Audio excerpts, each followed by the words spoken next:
Hello everyone, তোমরা সবাই কেমন আছো? আশা করি তোমরা সবাই খুব ভালো আছো, আর তোমাদের আশীর্বাদে আমিও খুবই ভালো আছি। আমার নিউ জার্নি 6 নতুন একটি ব্লগে তোমাদের সবাইকে স্বাগত জানাই। আর এখন তো ঘড়িতে বাজে কটা দেখলে তো 5টা সময় তো ঘুম থেকে উঠেছি, আর এখন 5:20 বাজে। আর দেখো আমি ঝাড় দিয়ে দিয়েছি, পুরো ঘর দুয়ার সব পরিষ্কার করে নিয়েছি, এবার মুছবো। তো আগে মোছার জন্য আগে রান্নাঘরটা চলে এসেছি, আগে রান্নাঘরটা তো পরিষ্কার করব। আগের দিনে তো রান্না হয়েছিল, সেগুলো কিছু মোছা হয়নি। তো ওই সকালবেলা উঠে আগে রান্নাঘরটা না পরিষ্কার করলে ঠিক ভালো লাগবে না। আগে গ্যাসটা মুছে নিচ্ছি, আর মুছে তারপর যা এদিকে কৌটো কাটাগুলো আছে ওইগুলো পরিষ্কার করে তারপরে এখন কাজ করতে হবে। আর আজকে এত তাড়াতাড়ি উঠে পড়েছি কেন বলো তো? আজ মায়ের শরীরটা একটু ভালো ছিল না, নাহলে আমি এত সকাল সকাল উঠি না। মাই সকালে তাড়াতাড়ি কাজ করে, মা তো ওঠে সকাল ভোর 4টের সময়, উঠে আরতি ফারতি করে, এই জন্য মা তাড়াতাড়ি ওঠে। আর আমি কি করি, আমি আবার ঘুমিয়ে পড়ি। তো আজকে মায়ের শরীরটা ভালো নয় বলে মাকে বললাম যে তোমাকে উঠতে হবে না, আমি উঠে সব কাজ করে নেবো। তো মাকে উঠতে দিইনি, আর আমি কাজগুলো করে নিচ্ছি। আর প্রথমে তো চলে এলাম রান্নাঘরে, আর রান্নাঘর দেখো আমার দিকে মোটামুটি সব পরিষ্কারও হয়ে গেছে, যেগুলো সব মানে বোতল ওদিকে সরিয়ে দিলাম। আর তারপর বাসন থালাগুলো এদিকে দিয়েছি। আর আজকে অনেক বাসন বেরিয়েছে, আগের দিনে তো সেই মোমো বানিয়েছিলাম, আর তার জন্য অনেক বাসনও বেরিয়েছে, আর সেইগুলো বাসনগুলোকে সব বাইরে বার করে দিয়েছি, দিয়ে তারপর আগে রান্নাঘরটায় চলে এসেছিলাম পরিষ্কার করতে। আর রাত্রে তো আমি একটু লেট করেই ঘুমোই, এই জন্য আমার ঘুম থেকে উঠতে সকালে খুবই অসুবিধা হয়, তাড়াতাড়ি উঠতে পারি না। তারপর দেখো এখানে চলে এলাম, মানে রান্নাঘরটা মুছতে, ভালো করে মুছে নিচ্ছি। মোছার পর তারপরে এখনও অনেক কাজ আছে, আজকে আবার একাদশী আছে। তো একাদশীর ভোগও আমি বানাবো। তো আমার ভোগ না বানালে আমার ঠিক মনে হয় আমি প্রসাদটা ভালো করে পেতে পারি না। আজকে দেখি একাদশীতে কি বানাই। তো আগে এগুলো মুছে নেবো। আর আজকে কাজও আছে আমার কিছু, সেই কাজগুলো আগে করে নেবো। আগে রান্নাঘরটা আগে মুছে সব পরিষ্কার করে নিচ্ছি। মুছে তারপরে চলে এসেছিলাম, দুটো ঘরও মোছা হয়ে গেছে, সেটা তোমাদেরকে শেয়ার করিনি। আসলে এই সকালের দিকটা আমাদের বাড়িটা এমনি অন্ধকার থাকে, আর ঘরে আলো জ্বালেও অত দেখতে পাওয়া যায় না, ওই জন্য তোমাদেরকে শেয়ার করতে পারিনি। আর তারপরে দৌড়টা মুছে নিচ্ছি, দৌড়টা। আর ওখানে দেখতে পাচ্ছ কাজের টেবিল, ওখানেই আমি বসে কাজ করি। আর এমার্জেন্সিটা আমাদের খারাপ হয়ে যাচ্ছে, এই কদিন আগে সারালো, আবার তার উপর আবার খারাপ হয়ে যাচ্ছে। আর এদিকে আমি এদিকটাও ভালো করে মুছে নিচ্ছি। মুছে তারপরে বাসন আছে, বাসনগুলো মাজতে হবে। আর মাকে বললাম তুমি এবার উঠে পড়ো, আর আমি কাজ করে নিচ্ছি। মাকে আজকে আর কাজ করতে দিইনি, কিন্তু আমার মাকে যতই আমি কাজ করতে না দিই, আমি যদি কাজ করি আমার মা একদম বসে থাকতে পারে না, শরীর খারাপ হলেও সেই উঠে কাজ করতে যায়। তো দেখো আমার এদিকে মোছা হয়ে গেছে, আর মা এদিকে উঠেও পড়েছে। মা কি বলছিল কি জানি। তারপরে আমি ভালো করে সব মুছে নিচ্ছি, আর মোছার পর তারপরে চলে যাব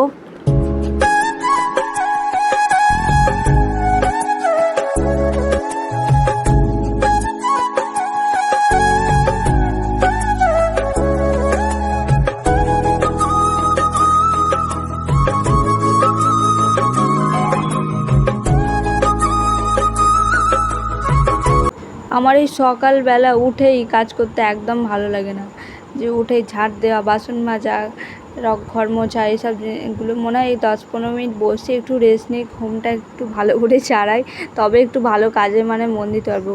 আর যদি ভাবি যে আমি উঠেই কাজ করব না, তাহলে ঘুমটাও আসবে না, রাত্রির থেকে মনে হবে কখন উঠবো এরকমটাই মনে হয়। আর দেখো তো বাইরে তো অনেকগুলো পিছনে বাসন ছিল, ওগুলোকে সব মানে ধোয়া মোছা করে নিলাম। বাসনগুলোকে ধুয়ে নিয়ে চলে এসেছি, নিয়ে এসে এবার যেখানে বাসন বাটির জায়গায় বাটি, গ্লাসের জায়গায় রেখে সব ঝুড়িতে বাসনগুলো একটা একটা করে সাজিয়ে নিচ্ছি। আগের দিনগুলো কি ভালো ছিল না বলে? যখন আমরা পড়াশোনা করতাম, যখন আমি পড়াশোনা করতাম, তখন কি হতো, সকালবেলা ঘুম থেকে উঠেই কিছু একটা খেয়ে চলে যেতাম, খেয়ে পড়তে চলে যেতাম। পড়তে থেকে এসে স্কুলের কথা বলছি, তারপর এসে একটু খেয়ে দিয়ে মা রান্না করতো, স্কুলে খেয়ে দিয়ে আবার চলে যেতাম। আবার বাড়ি এসে আবার টিউশন পড়া থাকতো, আধ ঘন্টা মোটামুটি বসে থেকে চলে যেতাম, আবার বাড়ি আসতাম 9টার সময়। আর যখন কলেজের দিনগুলো ছিল, কলেজের দিনে তো আমি সময়ই পেতাম না বাড়ি থাকার, মানে সকালে টিউশন পড়াতাম, তারপরে টিউশন পড়ানোর পর আমি রেডি হতাম, রেডি হয়ে কলেজ যেতাম 10টার সময়। এসে তারপরে আবার টিউশন থাকতো 4টে থেকে টিউশন পড়া থাকতো 6টা পর্যন্ত, আর আমার 7টা থেকে টিউশানি থাকতো। তারপর আমি আবার পড়তে যেতাম, বাড়ি আসতাম 9টায়। তো এইভাবেই সময়টা কাটতো। এখন ঘড়িতে বাজে 9টা। তো এই স্নান করলাম, স্নান করে এবার পুজো দেবো। পুজো দেওয়ার জন্য আজকে একাদশী আছে, তার জন্য সেবা একাদশীর প্রসাদ বানাতে হবে, পুজো দিতে হবে, অনেক কাজ আছে। চলো দেখতে থাকো। দেখাই মা কি ফুল নিয়ে এসছে, অনেক, এগুলো বেলপাতা, আকন্দ ফুলও নিয়ে এসছে, অপরাজিতা নিয়ে এসছে, কলকে ফুল নিয়ে এসছে এগুলো সাজাবার জন্য, আর নিয়ে এসছে কাঠগোলাপ, আর আজকে বৃহস্পতিবার এই জন্য ধূপ বানিয়ে এসছে। দেখো আমার সুন্দর করে পুজো দেওয়া হয়ে গেছে, আর ভোগও লাগানো হয়ে গেছে। আর এদিকে আমার গোপাল সোনাকে আর কি সুন্দর লাগছে, দেখো খুব ভালো লাগছে। আর ফুলগুলো তোমরা কি কেউ লক্ষ্য করছো ঠাকুরের সিংহাসনটা একটু পরিবর্তন হয়েছে? আজকে কিন্তু অনেকক্ষণ ধরে ঠাকুরের সিংহাসনটা পরিষ্কার করেছি। এই যত রঙিন কাগজগুলো ছিল এইগুলোকে সব তুলে দিয়েছি, আর এই জন্য কাঠের সিংহাসনটার ওপরে এরকম দেখো চিপকানো রঙিন কাগজও আছে, এগুলো ওঠেনি, অনেক চেষ্টা করেছি তুলতে, তো ওঠেনি। তারপরে ভালো করে আসনটা পরিষ্কার করে ভগবানের চিত্রপটগুলোকে মুছে সুন্দর করে ফুল দিয়ে সাজিয়েছি, তো আজকে খুব সুন্দর লাগছে। আর আমার গোপু সোনাটাকে খুব সুন্দর আজকে দেখতে লাগছে। আর তারপরে চলে এসেছিলাম প্রসাদ বানাতে, আর প্রসাদে করবো আজকে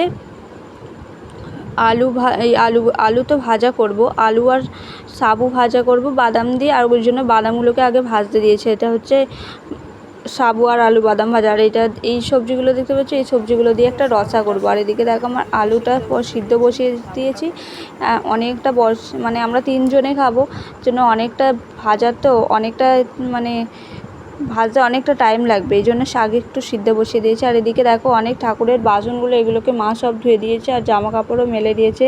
আর আজকের ওয়েদারটা কিন্তু খুব একটা খারাপ ছিল না, ভালোই ছিল, মানে রোদও নেই, আবার মেঘও নেই, হালকা হালকা, আবার হালকা হালকা ঠান্ডাও, মানে হাওয়াটাও দিচ্ছে। আর এদিকে দেখো আমাদের গাছে কত সুন্দর ফুলও হয়েছে, তো ভালো লাগছে। আর তারপর এদিকে দেখো আমার মোটামুটি প্রসাদরা হয়েও গেছে। এদিকে সাউ ভাজাটা করে নিয়েছি, আর বসে বসে তোমাদেরকে দেখাচ্ছিলাম যে দেখো আমার মোটামুটি সাউ ভাজাটা হয়ে গেছে। তারপর আমি নামিয়ে নেব। সাউ ভাজাটা নামানোর পর তারপরে প্রসাদটাও লাগিয়ে, মানে ঠাকুরকে ভোগটা লাগিয়ে দেবো। তো বেশিরভাগ প্রসাদটা আমিই করি, কেননা আমার মনে হয় যে আমি প্রসাদটা লাগালে বেশি ভালো খেতে হয়। মানে আমার মাও বলে, কাকিমাও বলে তুই করবি, আর ওরা করলে আমারও ঠিক ভালো লাগে না, মনে হয় যেন প্রসাদটা ভালো হয়নি, ভোগটা ভালো হয়নি। আর আমি যখন করি বলি না ঠিক আছে, ওই জন্য আবার যেদিন কাজ না থাকে সেদিন তো মা করেই, নাহলে আমি বেশিরভাগ টাইমটা আমি প্রসাদটা আমিই করি। তো দেখো এদিকে আমার প্রসাদটা হয়েও গেছে। আর তারপরে আমাদের ছাদে অনেকগুলো পায়রা এসেছিলো, আর সেইগুলোকে দেখছিলাম, ওরা সেই তিল দেওয়া ছিল, ওই তিলগুলোকে টুকে খাচ্ছে, জল দেওয়াও থাকে, ওরা জল খায়। তারপর চলে এসেছিলাম ভগবানের ভোগের থালাটা সাজানোর জন্য। আর প্রথমে দিয়ে দিয়েছি সাবু ভাজাটা, আলু ভাজাটা, আর সাবুটা এমনিও ভেজেছিলাম, আর বাদামটা এমনিও ভেজেছিলাম। ওগুলো টুকটাক মানে মুখটা চলতে ভালো লাগে, নাহলে অন্য কিছু তো খেতে পারি না। আর এদিকে মা ফলগুলো সব কেটে দিয়েছিলো, ওই ফলগুলো রেখে দিয়েছিলাম, আম ছিল, শসা ছিল, কলা ছিল, আর ইয়েও ছিল, কাঁঠালও ছিল, সেটা প্রসাদই নয় বলে একজন প্রসাদই দিয়ে গেছে, ওই জন্য ওটা ভগবানকে ভোগ লাগায়নি। আর তারপরে এদিকে সবজির রসাটাও করে নিয়েছে, আর মা ওদিকে মানে জল ছিল না, জল নিয়ে এলো। তো তারপরে সব ভগবানের ভোগের ওপর তুলসী পাতা দিয়ে দিচ্ছি, আর তুলসী পাতা দেওয়ার পর ভগবানকে ভোগও লাগিয়ে দেবো। আজকের ভিডিওটা এতটুকুই, মানে কেমন লাগলো ভিডিওটা অবশ্যই কমেন্ট করে জানিও, আর ভালো লাগলে লাইক, কমেন্ট অ্যান্ড শেয়ার আর সাবস্ক্রাইব করে দিও। আর তারপরে বিকেলে কিন্তু অনেক ঝড় বৃষ্টি হচ্ছিল, আর সেটাই তোমাদেরকে শেয়ার করছিলাম। তোমাদের ওখানে কোথায় ঝড় বৃষ্টি হচ্ছে বলো তো? আমাদের এখানে বিকেলবেলা হলেই 3:30 4টে থেকে ঝড় বৃষ্টি হবেই। আজকে মনে হয় বন্ধ আছে, আর 2-3 দিন ধরে পরপর ধরে বৃষ্টি হয়েই যাচ্ছে, কোনো কাজ হচ্ছে না, বিকেল টাইমটা পুরো অন্ধকার হয়ে আছে। তো এই ওয়েদারটা ভালোও লাগে, বেশ কি সুন্দর। আর বিদ্যুৎ চমকাচ্ছিল জানো তো, আমাদের এখানে একজনদের বাড়িতে বাজও পড়েছে, তাদের অনেক ক্ষতিও হয়েছে। তো ভিডিওটা এত